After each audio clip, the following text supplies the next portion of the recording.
ça n'a pas été abordé. Hein. Ouais. Et ça, c'était un peu les regrets. Les regrets, c'était dommage dans ce sens.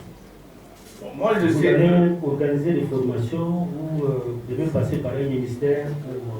Voilà un peu ce que je voulais. Quand on a une préoccupation, c'est de pouvoir s'adresser à l'autorité compétente.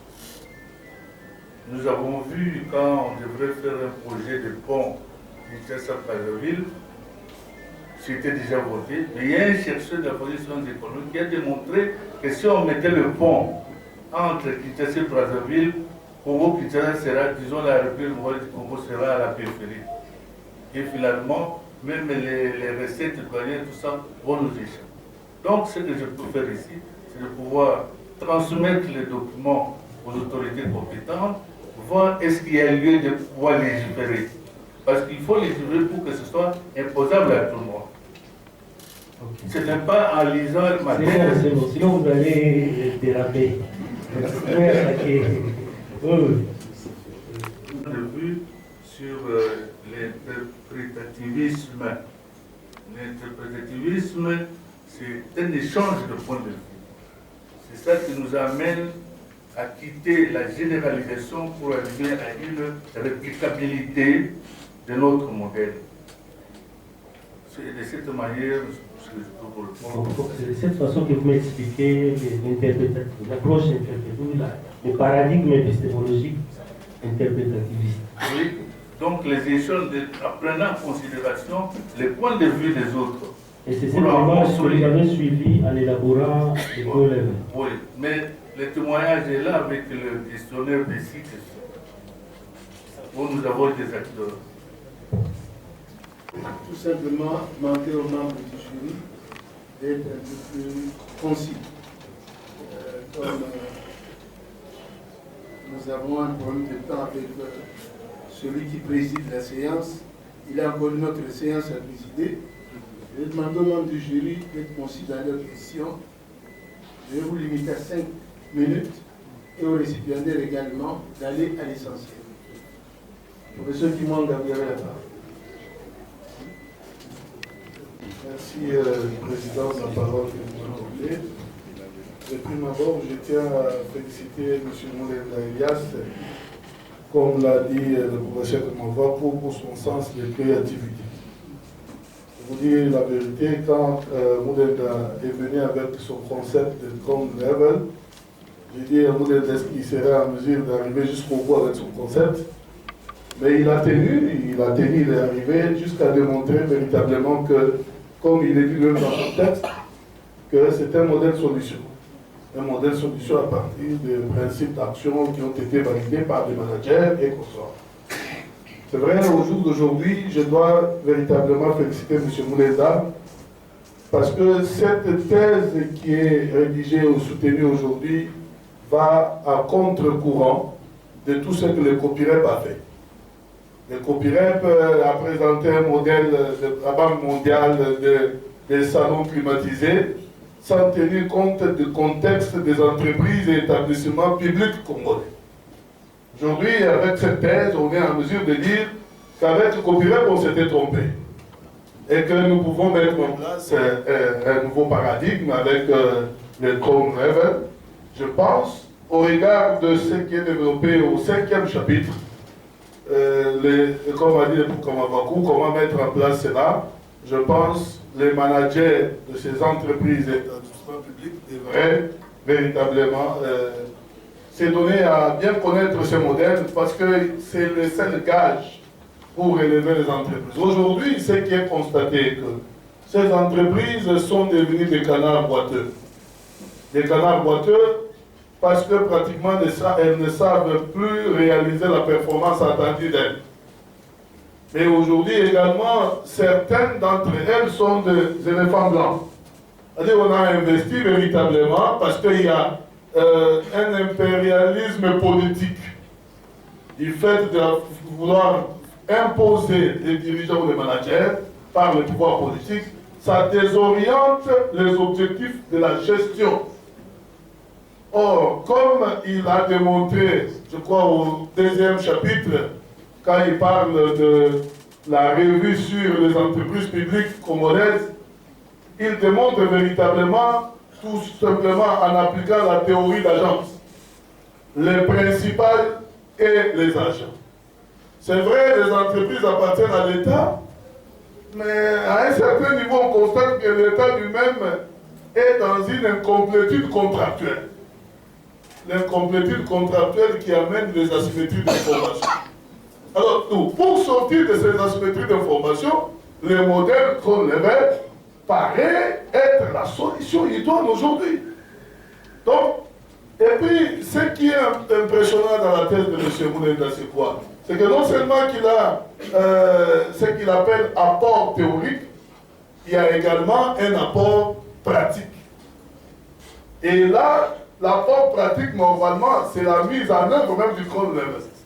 Et c'est que le professeur Kamara pourrait un peu demander, c'est la mise en œuvre du code level dans cet apport pratique. Nous avons eu à suivre ce travail de thèse avec mon aîné, professeur Swami, durant à peu près 5 ans. Et moi, personnellement, je suis l'homme le plus comblé parce qu'aujourd'hui, il y a un instrument de réorientation, de stratégie de gestion des entreprises publiques congolaises. Mais made en RDC, bien sûr. Pour éviter de copier, comme on a dit avec Michael Porter et consorts. Aujourd'hui, si vous essayez de lire ce travail, en tant que manager, vous allez retrouver des astuces pour relever les défis de gestion. Président, mais vous allez me demander ce que le professeur Kimwanga a des questions. Mais je vous dis la vérité, lors de la soutenance privée, j'ai eu beaucoup de questions malgré que je suis copromoteur de cette thèse. J'ai eu beaucoup de questions et beaucoup de remarques d'ailleurs. Nous avons travaillé de temps en temps au bureau, mais même la séance qui a précédé celle d'aujourd'hui, j'ai dit au regard du fait que le candidat a respecté véritablement tout ce qu'on lui avait demandé de faire, je pensais à ce moment-là que la thèse pouvait être soutenable publiquement. Mais le voir soutenir aujourd'hui publiquement ne peut que m'enchanter. Mais parce que je dois quand même essayer de faire en termes d'obligations académiques, essayer de vouloir faire tester à notre récipiendaire, quand même pour qu'on sente qu'il est le responsable numéro 1 de ce travail. J'ai 2 petites questions, monsieur Elias Moulenda. Monsieur Elias, vous avez évoqué la théorie d'agence, n'est-ce pas? Comme théorie de base et de concrétisation de votre modèle de code level. Pouvez-vous nous dire les liens qu'il y a entre cette théorie et pratiquement le modèle code level? Est-ce qu'il y a évoqué corrélation avec tout ce qu'il y a comme gestion des entreprises? Vous avez même évoqué le qui carré. Vous avez fait la statistique bivariée pour ressortir les liens existants entre le modèle que tu appelles modèle solution et pratiquement l'état actuel de nos sociétés. Est-ce que vous pouvez nous dire réellement à quel niveau vous situez ces liens-là, ces liens de causalité ou de corrélation? Je ne sais pas si je me fais comprendre. Oui. Très bien. Quels sont ces liens-là et à quel niveau ces liens se situent? Voilà, Président, ma petite contribution. Merci bien, professeur. M. Moulenda, répondez aux 2 questions que le professeur Kimwanga pose malgré lui. Président, en ce qui concerne la préoccupation de ce professeur Kimwanga, à partir que se passe en théorie d'agence et co-level. Nous avons utilisé ces différentes théories parce que nous sommes à la recherche des éléments qui sont à la base de la contre-performance des entreprises. Alors, quand nous avons étudié la théorie d'agence, nous avons trouvé que cette théorie nous prêche que la gestion est à 2 niveaux, où il y a 2 collaborateurs qui travaillent, dont le principal et l'agent. Ce qui fait que ça peut bien aller. L'entreprise peut être performante. Mais qu'est-ce que nous constatons à ce qui concerne cette théorie, la pratique de cette théorie? Il y a souvent des conflits entre le principal et l'agent. Et surtout dans notre pays, le principal est même confondu à l'agent. C'est autour des intérêts. C'est comme ça que je considère cet élément. Qu'est-ce que je peux faire dans mon modèle pour ne pas tomber au modèle ou à la théorie des théories d'agence? Voici là où la théorie d'agence a un élément d'éclairage dans mon modèle que je propose. Donc ça veut dire que l'école Lebel est une réfutation de la théorie d'agence? Pardon? Est une réfutation? Oui, parce que malgré ce qu'on prêche, moralité, tout ça, mais ça n'évolue pas. Donc il faut chercher notre modèle pour contourner la théorie d'agence. Bon, je ne sais pas, parce que vous avez dit que les deux parties prenantes devraient avoir les mêmes intérêts, alors qu'à ma connaissance, même Jensen, quand il parle de la théorie d'agence, il dit qu'ils ont des intérêts divergents. Oui, c'est là où je vous disais que la source de l'inefficacité ou de la contre-performance des entreprises, c'est autour des intérêts entre le principal et l'agent. Ou confusion du principal à l'agent, le cas de notre pays, et je ne veux pas trop citer. Allez à la deuxième question. Bon, à la deuxième question, vous avez parlé de... Je ne sais pas si vous pouvez me rappeler, monsieur. Je parlais des liens. Oui. Des liens de causalité, parce que vous avez évoqué tant dans le travail que dans votre exposé. Oui. Des liens Parce de que corrélation. l'intitulé, c'est développement institutionnel et la performance des entreprises et établissements publics. Qu'est-ce qu'il y a comme lien entre les deux concepts? Les entreprises ne peuvent être performantes que quand les institutions sont fortes. Fortes, c'est-à-dire il y a une réglementation mise en place et respectée. Par exemple, vous allez vous rappeler, monsieur le professeur, quand on a envoyé Bulmatal ici, et on a envoyé beaucoup d'argent. Il est venu contrôler la Banque centrale. Et on a envoyé beaucoup d'argent, mais l'argent n'a pas porté d'effet attendu. Quand il est allé faire son rapport aux États-Unis, sa réponse était quoi? Ce sont les inefficacités des institutions de la République du Zaïre. Donc, quand les institutions sont faibles, ne demandez pas aux entreprises de pouvoir d'avoir une performance. Et je venais même de vous dire entre parenthèses que chez nous, le principal et l'argent sont de temps à autre importants. Merci. Merci beaucoup. Professeur Matoundou, vous avez la parole. 5 minutes pour votre intervention. Je voudrais d'abord, je commence par le remerciement. Je remercie la faculté et le département de m'avoir associé à cet exercice, parce que j'ai pris le train en marche. On a commencé par m'associer comme membre du comité de validation. Et comme membre du comité de validation, cela m'a permis d'entrer en contact avec M. Mulenda et dans l'intitulé de sa thèse se retrouve un concept sur lequel je travaille, le développement institutionnel. Donc je me suis senti un peu interpellé, je voudrais suivre avec lui jusqu'où il allait en arriver. Et donc je commence par ce remerciement. Monsieur Mulenda, d'abord toutes mes félicitations parce que il y a quelques mots que je voudrais dire ici en ce qui concerne le parcours. Vous avez été endurant. J'ai beaucoup aimé en vous l'humilité et la persévérance. Vous avez osé. Je pense que mes prédécesseurs ont parlé d'un certain nombre de choses sur lesquelles peut-être vous n'avez pas assez de maîtrise, mais vous avez osé, et le domaine dans lequel vous avez fait votre thèse, c'est un domaine qui est parfois considéré comme glissant. Vous avez osé, et c'est pour relever les défis. Le modèle est là.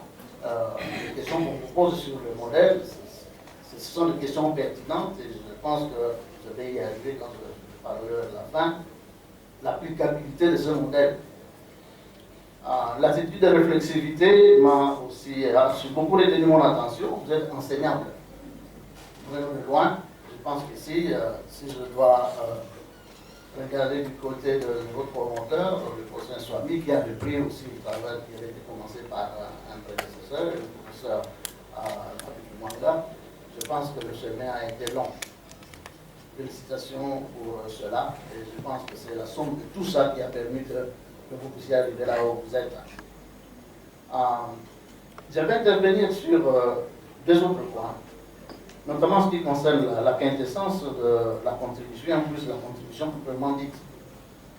En ce qui concerne la quintessence de la contribution, vous avez navigué entre les sciences économiques et les sciences de gestion. Je pense que cela a été souligné lors d'une séance que nous avons eue avec les collègues. Et puis, votre prise de position et la prise en compte de l'évolution des théories managériales. Donc, vous avez évoqué, souvent parlé, du nouveau modèle de management de l'organisation. Vous avez cité le nom du docteur Suzy compris, le nouveau management public, et actuellement le New Way of Working, de nouvelles manières de travailler. Le fait d'avoir évoqué toutes ces théories et de les situer par rapport à ce que vous présentez comme modèle en prenant position, pour moi ça a été aussi quelque chose, lorsqu'un scientifique se lance ou se jette à l'autre pour ce genre d'exercice, ce n'est pas toujours facile. Bien accompagné jusqu'ici, je te remercie aussi parce que tu étais assez ouvert et nous avons eu beaucoup de temps, nous avons eu le temps de discuter sur un certain nombre de choses. Je voudrais souligner une chose, compte tenu de ce que vous dites vous-même, ce que vous soulignez, les aspects négatifs et les difficultés, les contraintes peut-être auxquelles vous serez confrontés dans l'application même de ce modèle. Ne pensez-vous pas que certains, lorsque par exemple vous dites que vous avez destiné ce que vous avez produit comme travail scientifique aux décideurs, mais ne pensez-vous pas que cela pourrait être reçu, pourrait être qualifié d'utopique ou d'irréaliste? Parce que vous posez quelque part, vous parlez de modèles démocratiques où on devrait élire les responsables. Ne pensez-vous pas que dans un contexte comme celui du Congo, élire les responsables, d'après le modèle que vous nous présentez, serait perçu comme étant utopique ou irréaliste? C'est une question que je pose. Deuxième question, votre modèle de référence s'appuie sur Blaise Montaigne. Or, si nous lisons Blaise Montaigne, nous voyons que dans leur démarche, ils excluent, ils ne mettent pas beaucoup l'accent sur le contexte. Or, votre modèle, vous vous appuyez sur le contexte. Vous mettez dans la scène le contexte, donc l'applicabilité pourrait être possible dans le contexte. Je termine. Un mélange entre entreprise publique et établissement public. Pensez-vous que l'applicabilité dont vous parlez, ou la réplicabilité, s'agissant de la validité interne par exemple, pensez-vous que cela pourrait être possible, applicable aux établissements publics et aux entreprises publiques? Les parties... Merci beaucoup, monsieur le professeur. Je commence par la première sur l'utopie de ce modèle par rapport à la gouvernance de la République démocratique du Congo, où il faut passer par la voie électorale. Je vais vous répondre ici, monsieur le professeur, qu'on ne peut pas manger l'omelette sans casser les œufs. Nous avons donné un exemple à l'entrée de l'AFDEL. Il y a ce qu'on appelle les transports par sexe, c'est-à-dire dans des bus ou des moyens de transport en commun, les gens s'entrecroisaient les pieds, tout ça. Mais l'AFDEL est venu avec le fouet. Quand il est venu avec le fouet, je crois que ces références existent encore jusqu'aujourd'hui. Donc je pense, à ce qui concerne les réformes d'élection, nous devons oser. Pourquoi? Parce qu'à ce moment-là, le coordonnateur qui est issu des élections, soit ils ne vont pas vouloir décevoir ses électeurs, ou alors il va tout faire pour prolonger les mandats. Donc il y a des éléments de motivation qui font que, à la longue, peut-être que le modèle ne sera pas adopté aujourd'hui, mais dans les jours à venir, ça sera une référence comme nous faisons les références d'autres auteurs qui sont devenus inéluctables. C'est-à-dire, nous devons pouvoir les adopter. Et à ce qui concerne Mouton a parlé plutôt de la démocratie. Pour la démocratie, c'est la gestion commune, c'est un esprit commun, on gère avec les autres, mais on ne gère pas sur les autres. Ce qui fait que Mouton, peut-être ne parle pas élection, mais le terme démocratie, qui signifie la transparence aussi, c'est pour ça que nous l'avons utilisé dans notre travail ici présent.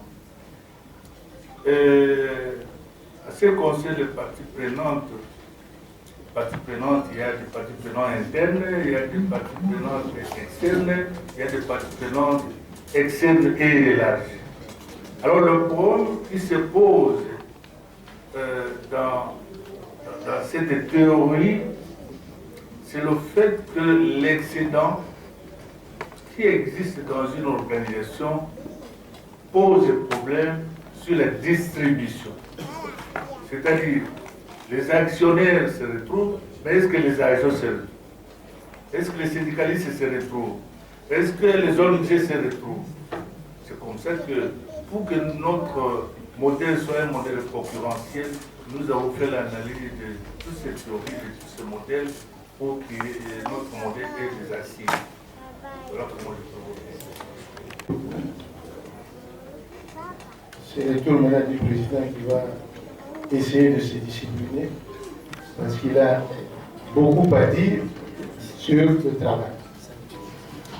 D'abord, je voudrais vous féliciter par rapport à la version que vous nous avez présentée. Quand on voit la première version que vous avez présentée pour la prédéfense de celle-ci, je peux dire sans me tromper que tant sur le plan de la forme que du fond, c'est vraiment une progression très très très forte. Très très forte. Merci beaucoup. Sur le plan du fond et de la forme. Mais il y a quand même quelques petites remarques qui persistent au niveau de la forme. D'abord, quand je prends déjà les acronymes et les abréviations, il y a de nombreuses erreurs. On a déjà parlé à certains auteurs que vous avez cités, qui ne figurent pas dans votre bibliographie.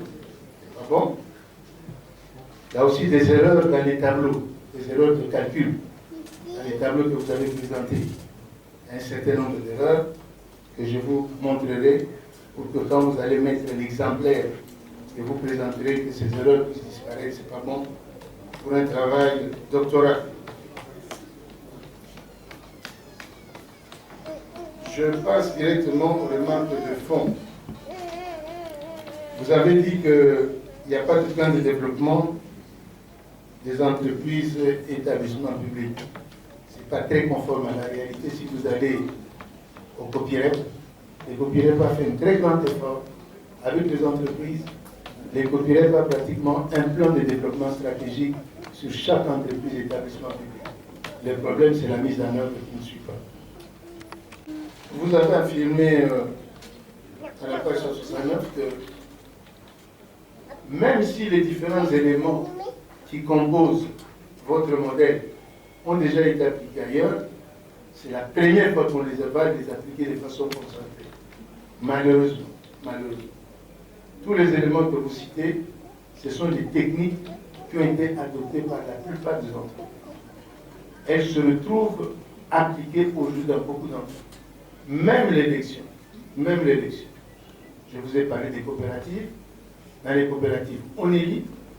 Je vous ai parlé des restes, reprise d'entreprise par les salariés. Je vous parle même de chez nous ici. Moi, je suis recteur d'une université. J'ai été élu par mes collègues professeurs. Et c'est le principe qui existe depuis 33 ans. Je suis élu. Je termine mon mandat. Celui qui viendra après moi va être élu. Il n'est pas nommé. Donc tout ça existe déjà. Même l'agencement, parce que toutes les autres techniques, elles existent déjà. Le modèle qui est problème, Le modèle, c'est le manque de volonté politique. L'État ne veut pas se comporter comme principal.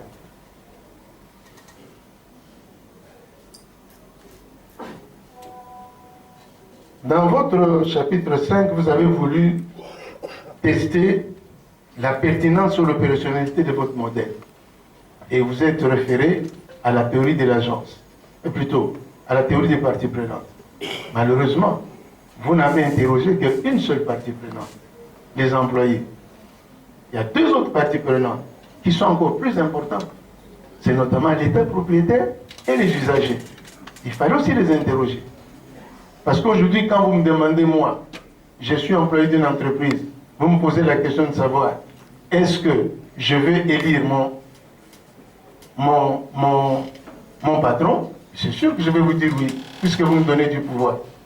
Et donc, ça n'a pas, c'est pas une preuve que le modèle est pertinent ou opérationnel. Ça me permet d'aller à quelques petites questions, j'en choisis. Il y en avait beaucoup, on n'a pas beaucoup de temps.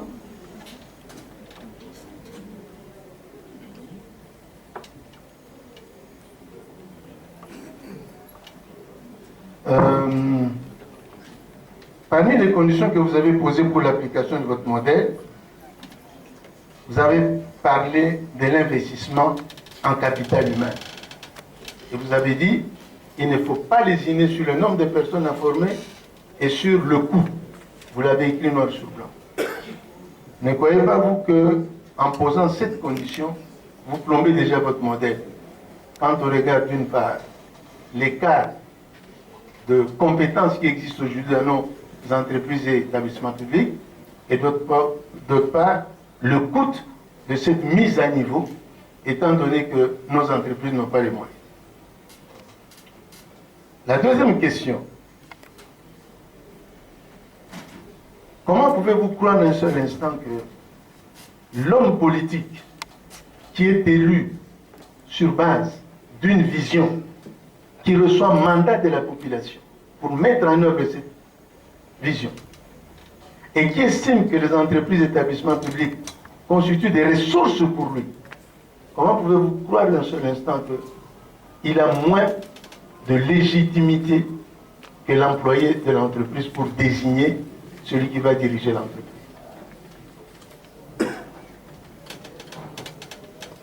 Troisième, votre modèle puisse devenir opérationnel, il doit passer par une loi. Et cette loi doit être votée par le Parlement, c'est-à-dire par les politiques. Comment pouvez-vous croire un seul instant que le politique qui détient le pouvoir de nommer va tout d'un coup se débarrasser de ce pouvoir de nommer pour le confier à des tiers? C'est rare de voir des gens qui ont un pouvoir et s'en débarrasser. La preuve, la loi existe aujourd'hui. Elle a été votée, je crois, par distraction. Par distraction. La loi existe. On dit que les recteurs, les directeurs généraux et tout ce monde-là, dans les instituts supérieurs et universités du pays, vont être élus par les professeurs. Je peux vous dire que cette loi ne sera jamais appliquée. Elle ne sera jamais appliquée. Elle est là. Hein? Elle est là. Depuis Kabila, il n'a pas été appliqué. Aujourd'hui, il n'est pas appliqué. Je peux vous garantir que demain, il ne sera pas appliqué. Parce que je ne vois pas le politique qui détient un pouvoir le laisser comme ça à quelqu'un d'autre. Dernière question. Vous dites que, finalement, après avoir été élu, la personne qui aura été élue ou les personnes qui auront été élues vont être nommées par l'autorité politique. C'est ce que vous dites dans votre modèle. Et qu'est-ce qui va arriver si l'autorité politique refuse de nommer la personne parce qu'elle ne correspond pas à ces critères? On fait quoi? Voilà mes 4 petites questions. Si vous pouvez y répondre rapidement. Merci beaucoup. Merci beaucoup, M. le Président. La première des questions, vous avez parlé de coût. J'avais dit qu'il faut considérer l'homme comme l'axe fondamental de la production, donc lui donner beaucoup d'importance alors que les entreprises... C'est pas moi qui l'ai dit, c'est vous qui l'écrivez. Oui, voilà. Les entreprises ont des problèmes. Je crois ici, je voulais parler pas de nombre, mais je voulais parler de la qualité des agents appelés à pouvoir rendre le service. Parce qu'à ce jour, bien qu'il n'y a pas de communiqué de recrutement, mais après un mois, 2 mois, vous voyez qu'il y a eu 300 membres recrutés. Est-ce que ces membres-là ont qualité de pouvoir exercer les fonctions pour lesquelles ils sont recrutés?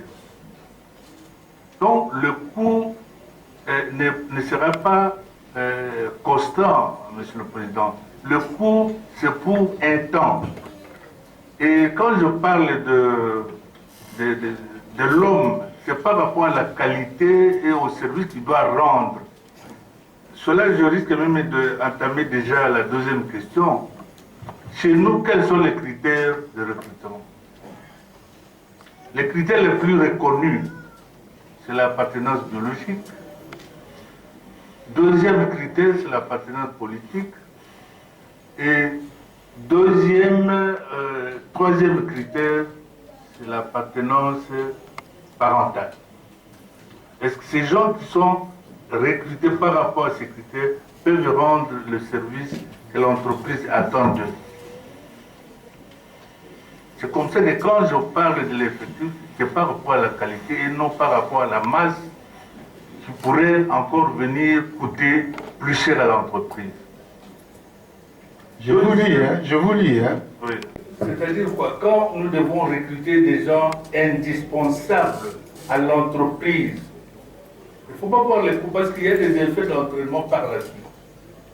Parce que si vous voyez le coût, par exemple aujourd'hui, bon, ce n'est pas pour critiquer ceux qui ne sont pas encore au rang de professeurs, il y a beaucoup d'institutions supérieures qui sont à l'intérieur du pays et je ne sais pas combien ils gagnent. Et à la fin d'une année, on vous dit 400 lauréats. Et 400 lauréats qui vont représenter quoi? Donc quand je parle ici, ce n'est pas de la masse. Moi je parle ici de la qualité des gens qui doivent rendre, qui sont les techniciens de l'entreprise pour lesquels ils sont appelés à travailler. Et la politique de nomination, Monsieur le Président, soyez rassuré que cette loi ou ce modèle, c'est une fraction des différentes lois ou textes qui existent au pays. C'est-à-dire que l'État a déjà son rôle légal. Mais c'est dans ce rôle-là que nous disons qu'il y a lieu de respecter l'État en proposant des nominations par les voies électorales et il est l'autorité, les derniers remparts. On lui retourne le travail pour la légalisation. C'est comme ça que j'ai même parlé de la législation modèle. Pourquoi moi, en tant que chercheur, je ne peux pas mettre ça directement dans la rue et être appelé? Parce qu'il y a des autorités compétentes pour légaliser et rendre imposable à la société. Voilà comment j'ai fait allusion à tous ces éléments. Promoteur, vous avez la parole, professeur Nchon. Merci beaucoup, Monsieur le Président, pour la parole que vous m'accordez. Je ne vais pas être long, étant donné que les éminents collègues ont fait des observations sur le travail, qui montrent quand même que vous avez manifesté un intérêt réel sur ce travail ici, que nous avons, à la limite, je dirais, encadré ensemble, vraiment. C'est tous les jurys qui ont travaillé pour qu'aujourd'hui nous puissions avoir cette version qui est là. Monsieur le Président, je pense que si les entreprises publiques dont il est question dans ce travail étaient rentables, on ne serait pas là en train d'en parler. Vous voyez? Donc, elles ne sont pas rentables. Et Dieu seul sait quand est-ce qu'elles seront rentables. Comme dirait, quand est-ce que ça sera rentable? Alors, on répond, c'est le futur impossible. J'ai déjà vu ça dans les réseaux sociaux. Et donc, il y a un vrai problème, une vraie problématique que les chefs de travaux Moulenda examinent ici. bien entendu en déroulant tous les processus méthodologiques pour pouvoir conduire un processus de thèse que j'apprécie beaucoup. Dans ce travail, et en adoptant la théorie de l'agence principalement, je voudrais ouvrir une parenthèse pour dire que la théorie, ça nous permet d'analyser les phénomènes, ça nous permet de comprendre les phénomènes. Et avec la théorie de l'agence, Moulenda minimise la question de l'amélioration de la relation principale et agent, dont il donne les limites, parce qu'il considère qu'on ne peut pas trouver une solution avec les mêmes personnes qui sont à la base du problème. Donc il faut trouver des alternatives. C'est comme ça que Moulenda va proposer le modèle Crowley-Vert, que moi je considère comme un mécanisme d'observation externe. Je peux vous avouer que, ça j'ai dit à Moulenda, vous allez avoir beaucoup de travail à faire pour pouvoir expliciter votre pensée par rapport à la proposition que vous faites. C'est une proposition vraiment qui, à mon sens, peut se généraliser. Et je vais peut-être vous surprendre, même au niveau du système de l'enseignement supérieur universitaire, ça peut se généraliser parce que la question de l'amélioration de l'enseignement chez nous dépasse largement la question d'amélioration de la rémunération des enseignants. C'est au-delà de l'amélioration de leurs revenus. Il y a beaucoup de paramètres qui rentrent en ligne de compte. Et donc, je vais vous encourager à continuer peut-être à travailler là-dessus. Je note quand même qu'il y a beaucoup de questions sur les modèles et les perspectives d'application, parce que nous sommes en sciences de gestion. Je vais peut-être noter que c'est peut-être ça la principale limite de l'étude, mais en même temps une perspective future de recherche, parce que Moulenda n'a pas défini ça comme objectif. Il a proposé un modèle en se basant sur une démarche déductive. Et pour répondre aussi, pas pour répondre, mais pour commenter les propos du prof Kamavog Justin, il a fait à la fois de l'interprétativisme, mais du constructivisme aussi, en partant des aspects généraux pour tirer des leçons et faire une proposition. Vous voyez, donc, Monsieur Moulenda, ça n'a pas été facile. Je vous ai pris en charge après la mort du feu professeur Moussenga, qui était votre promoteur, et aussi, je pense, avec le feu professeur Lokole, c'est eux qui ont travaillé avec vous. On vous a recommandé de me voir. J'ai lu les premiers documents, hein. Vous savez comment, avec la rigueur, on a cheminé avec vous. Ça n'a pas été facile, comme je l'ai dit, mais vous pouvez féliciter les membres du jury qui sont ici. Ils vous ont beaucoup aidé. Ils nous ont beaucoup aidé pour avoir cette version et pour que vous puissiez même avoir cette aisance-là. Présentation, ce n'était pas facile. Je vous disais souvent, seul contre tous, la thèse de Dokon. Seul contre tous. Seul contre tous, mais à la fin, il y a toujours, comme on dit à l'église, la gloire qui arrive. Donc, vous voyez, Monsieur le Président, je n'ai pas beaucoup de choses à dire. J'ai eu suffisamment de temps à travailler, à discuter avec des collègues professeurs sur cette thèse-là, au point que je n'ai pas vraiment de questions à poser à M. Moulenda. Merci. Merci beaucoup, professeur Nchouame. C'est pas encore long. Ici, dans la salle, il y a un ou deux docteurs à thèse qui ont des questions, une question chacun à poser au récipiendaire. Je me lève pour voir. Oui. Merci pour la parole, monsieur le président du jury. C'est le professeur Léopold Kondalo, cours de la faculté de droit de l'université de Kinshasa, bien entendu.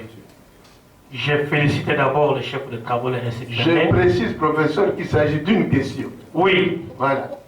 Ne le félicitez pas. Donnez-nous une question. Merci. Ma question porte essentiellement sur l'exposé de sa thèse, parce qu'il a travaillé sur la contre-performance des entreprises publiques et des établissements publics, Il est parti de la réforme faite par les coopératives depuis 2008 jusqu'à ce jour. Les entreprises ne sont toujours pas performantes. La question que je voudrais poser aux récipiendaires, à part la volonté politique exprimée par le président du jury, qui est un élément fondamental de cette contre-performance, parce que je ne peux pas comprendre que l'État qui initie lui-même les réformes ne soit pas en mesure de les parachever. Donc, c'est un élément important. À part ce manque de volonté politique des dirigeants, est-ce qu'il y a aussi d'autres facteurs qui font que la réforme entreprise par le gouvernement congolais sur les entreprises publiques ait échoué jusqu'à ce jour? Merci. Une myriade ou panoplie de réformes pour notre pays, encore un élément très important qui nous manque, c'est la valeur éthique. Et vous verrez dans ma thèse, parmi les principes d'action, j'insiste beaucoup sur l'éthique. Dans notre pays, personne ne croit plus à personne. Comment vous pouvez arriver à la performance? Voici l'élément. Donc, en dehors de volonté politique, l'éthique est généralisée dans notre pays. C'est pourquoi vous suivez le maréchal Mobutu qui a dit qu'il ne veut plus compter seulement sur les diplômes, il faut sur l'éthique. Le président Kabila, il a dit tout autour de lui, il n'a pas 15 sur l'éthique. Le président actuel, il a même constitué un service chez lui sur l'éthique. Donc l'éthique est l'élément fondamental qui peut booster nos entreprises à la performance. Voilà la réponse que je peux vous donner. Avec cette réponse, je dirais plutôt que l'éthique est utilisée comme une sorte d'argument pour cacher ses propres limites. Parce qu'aujourd'hui, si on a besoin de trouver 15 Congolais, moi je peux vous en trouver 15 000. C'est une question de volonté. Encore une question dans la salle? Suspendu pour délibération en huis clos.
Proclamation des résultats. Le jury chargé de procéder à l'organisation de l'épreuve de thèse de doctorat en sciences de gestion a examiné la thèse présentée par le candidat M. Moulenda Onema Elias en vue de l'obtention du grade de docteur en sciences de gestion. Après délibération en huis clos, le jury a pris la décision suivante. M. Moulenda Onema Elias a réussi avec la mention grande distinction.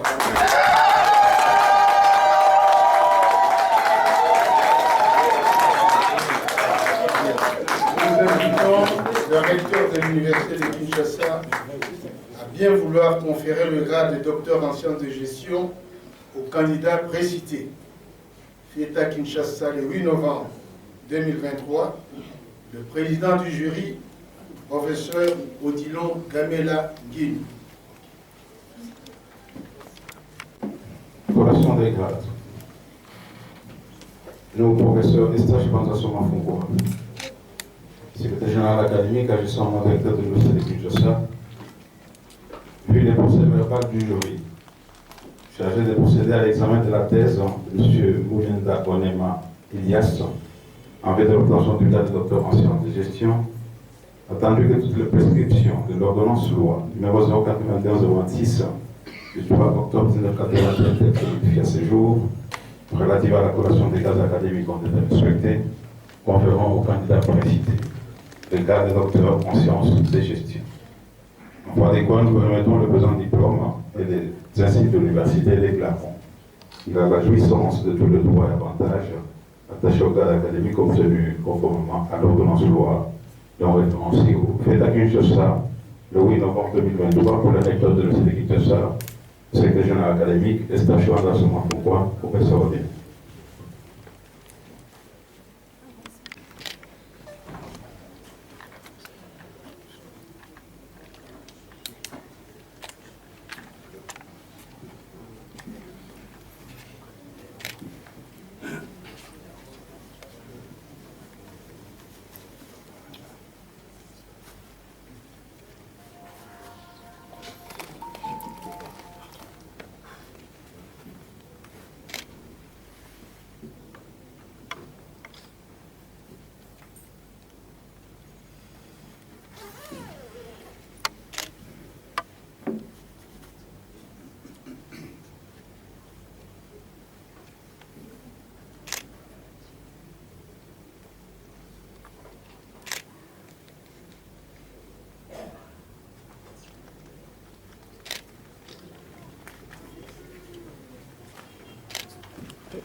Oh là là, oh là là, oh là là.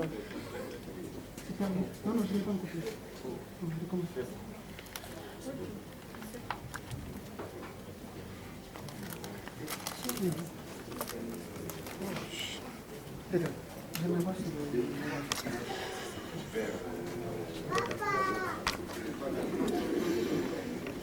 Mesdames, ainsi que le mot de circonstance de M. le recteur, ici représenté également, avant de clore la séance académique de ce jeudi 22 juin, le 22 8 novembre 2023. Au moment où je suis encore dans l'émotion, mais je vais m'efforcer de dire quelque chose. Je remercie d'abord mon Dieu qui a bien voulu, malgré les différentes embûches sur le chacun, qu'on arrive à ce jour. Après, mon Dieu que je remercie pour me faire parvenir à la fin de ce processus. Mes grands maîtres, où j'ai commencé par le président du jury, mais bien avant, je veux remercier le représentant personnel, monsieur le recteur, à cette cérémonie, pour avoir rejeté toutes ces occupations prioritaires pour venir nous honorer. Et deux, je remercie très sincèrement le professeur Gambela, qui était grand exemple à suivre, un grand responsable qui n'agit ni par émotion, ni par pression. Ce sont les deux actes que je retiens de lui. Et il cherche toujours la réconciliation, quelle que soit la longueur de journée de ce professeur. Merci beaucoup. Je remercie le professeur Kimwanga, le chef du département de gestion. Celui-là qui garde toujours son sourire lèvres, même quand le désespoir est déjà là. Mais il vous dit toujours, non, ça va passer. Ça va passer et il ne sait pas comment cette parole travaillait dans moi. Je les trouve ici le plus sincère remerciement. Je parle du professeur Kamavouako. Il est en permanence en Bazan, mais il n'a jamais hésité de prendre le volant pour répondre à l'épanouissement et à l'avancement de cette terre. Je sais certainement qu'il était possible qu'il est arrivé même aujourd'hui la nuit ou trop tôt matin. Monsieur le professeur, merci beaucoup. Que dire du professeur Matulu, lui qui est au Bas-Congo, au Canada, à Bruxelles, mais à tout instant, M. Moulela, la thèse est maintenant à quel niveau? Qu'est-ce qui se passe? Non, apaisez-vous, ça va passer. C'est tous les comités d'encadrement qui compatissaient avec moi pour l'aboutissement heureux de cette terre. Monsieur le professeur, merci beaucoup. Que dire du promoteur? Le promoteur, quand je l'ai vu à son dernier voyage, je lui disais, mais je vous croyais avoir perdu de poids. Pourquoi? Parce que on était sous tension. Si c'est 120 volts, je ne sais pas. Et un jour, il m'appelle, il dit, monsieur Moulenga, je venais de parler à madame, parce que son épouse est en Bruxelles. Je vais payer à madame pour qu'on puisse vous mettre dans les prières. Ce n'est pas possible. Donc, il est allé au-delà de sa qualité de promoteur. Il était devenu pasteur, il était devenu un grand frère, il est devenu père. Donc, même au moment où je l'ai embrassé, je sentais les larmes me revenir. Monsieur le professeur Sonny, je vous demande d'être toujours pareil. Je sais que vous êtes encore au début de la carrière. Vous aurez beaucoup d'enfants. Donc moi, je peux être officiel. Merci beaucoup, monsieur le professeur. Est-ce que j'avais oublié? Le représentant de la faculté, le représentant de la faculté qui a beaucoup travaillé conjointement avec le professeur Kimanga. Veuillez transmettre vraiment mes plus sincères remerciements, voire de ma famille, pour tout ce qu'il a fait pour qu'on arrive à ce jour. Et aussi, je suis en train de remercier l'ensemble de tous ceux qui sont venus partager avec nous cette période. Et nous avons enduré les enfants, femmes, nous étions confondus. Ça fait 14 ans que je suis en train d'écrire cette terre. La femme n'avait plus de salaire, les enfants n'ont plus d'argent, et nous étions... J'étais le mal-aimé. J'étais le mal-aimé parce que je ne répondais presque plus à mes obligations. Très sincère remerciement. Qui encore, je peux encore remercier. Je remercie beaucoup ma rédactrice, en même temps qui est avec moi, Madame Meta, qui elle est en même temps journaliste, en même temps foyer. C'était une confusion totale et aujourd'hui elle est avec nous. L'épaulé, mon épouse et moi, je le tiens devant moi. Donc c'est une réjouissance totale pour moi. Je crois, Monsieur le Président, je peux m'arrêter là. Merci à tout le monde.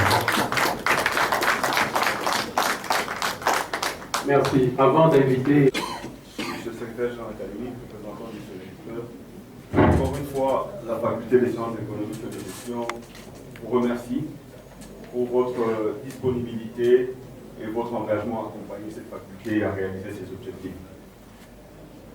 Je remercie le jury pour le travail accompli. Beaucoup se sont posé la question de savoir pourquoi je n'ai pas commencé par l'homme du jour, mais c'est par lui que je termine. Les bonnes choses viennent toujours à la fin. Monsieur Moulenga, désormais docteur Moulenga, ce grade que vous portez aujourd'hui est lourd de responsabilité. Ces acclamations que vous avez eues dans cette salle démontrent du soutien de toute la communauté par rapport au travail que vous avez réalisé. Cet engagement que vous avez eu avec la science ne s'arrête pas aujourd'hui. Cet engagement commence réellement aujourd'hui dans une autonomie de pensée. Vous êtes détenteur d'une thèse. Aujourd'hui, vous pouvez philosopher sur des questions relatives à la gestion et spécialement au management des entreprises, selon le modèle que vous avez bien voulu présenter durant ce jury. Nous vous invitons donc à la vulgarisation de ce savoir et à toujours œuvrer pour la science et pour la rendre encore grande, plus grande qu'aujourd'hui. Encore une fois, félicitations, félicitations et félicitations. Non, tout a été dit. Félicitations, docteur. Merci au jury, spécialement à notre université sœur, l'Université Congo, ainsi qu'à l'Université Académie pour le travail abattu. Merci à la fac, merci à tout le monde d'être venu. Merci donc la science académique souhaitant d'être le doctorat en sciences de gestion et de développement fait à tous.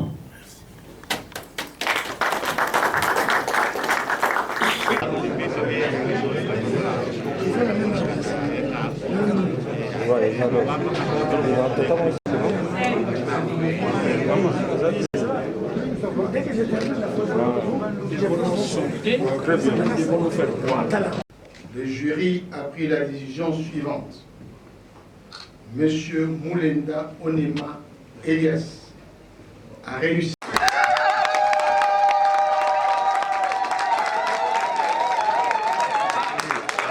Le grade de docteur en sciences de gestion au candidat précité 2023, le président du jury, professeur Odilon.